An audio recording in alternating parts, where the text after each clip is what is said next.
United forum of બેંક્સની 5 દિવસીય કાર્યસપ્તાહની માંગ ફરી તેજ થવા પામી. આજરોજ રાજકોટમાં બેંક ઓફ બરોડાની મુખ્ય બ્રાન્ચ ખાતે યુનાઇટેડ ફોરમ ઓફ બેંક્સ દ્વારા બેંક કર્મચારીઓ માટે 5 દિવસીય કાર્યસપ્તાહ અમલમાં મૂકવાની માંગ ફરી એક વખત જોરદાર ઉઠાવવામાં આવી.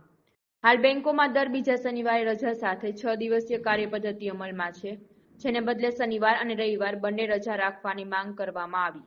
યુએફબીનું કહેવું છે કે સતત વધતા કામના દબાણ અને સ્ટાફની અછતના કારણે બેંક કર્મચારીઓ પર ભારે માનસિક તણાવ સર્જાઈ રહ્યો છે. આવી પરિસ્થિતિમાં 5 ડે વીક અમલમાં મૂકવાથી વર્ક લાઇફ બેલેન્સ સુધરશે તેમજ કર્મચારીઓની કાર્યક્ષમતા અને ઉત્પાદન ક્ષમતા વધશે. ફોરમ દ્વારા જણાવ્યું છે કે રિઝર્વ બેંક ઓફ ઇન્ડિયા સહિત ઘણી નાણાકીય સંસ્થાઓમાં પહેલાથી જ 5 દિવસીય કાર્યસપ્તાહ અમલમાં છે, ત્યારે જાહેર ક્ષેત્રની બેંકોમાં પણ સમાન વ્યવસ્થા અમલમાં મૂકવી જરૂરી બની છે.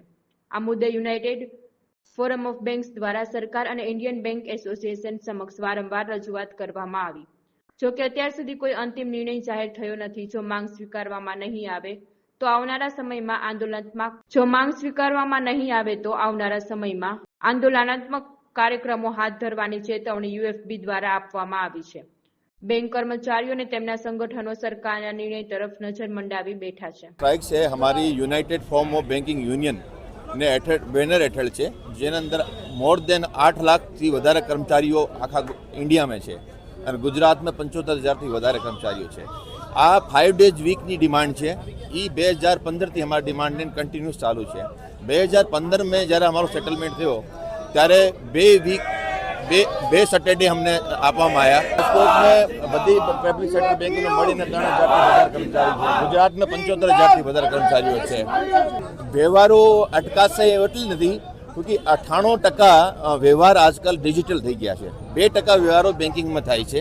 એને કારણે અમારો બધો alternate channel internet banking, digital banking, ATM, CDM બધા ચાલુ છે. તો આમ પબ્લિકને કોઈ તકલીફ નથી.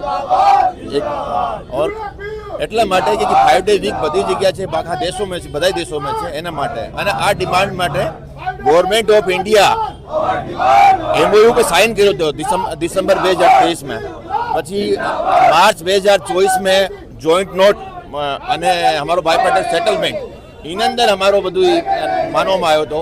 પણ આ file pending government of India પાસે પડી છે, ડીએફએસ પાસે પડી છે. તો ડીએફએસ એને ક્લિયર નથી કરતો, એના સામે સ્ટ્રાઇક છે. ઓનલી 5 ડે વીક માટે સ્ટ્રાઇક છે, નથિંગ એલ્સ. કેવલ 5 ડે વીક. વી ડિમાન્ડ 5 ડે વીક.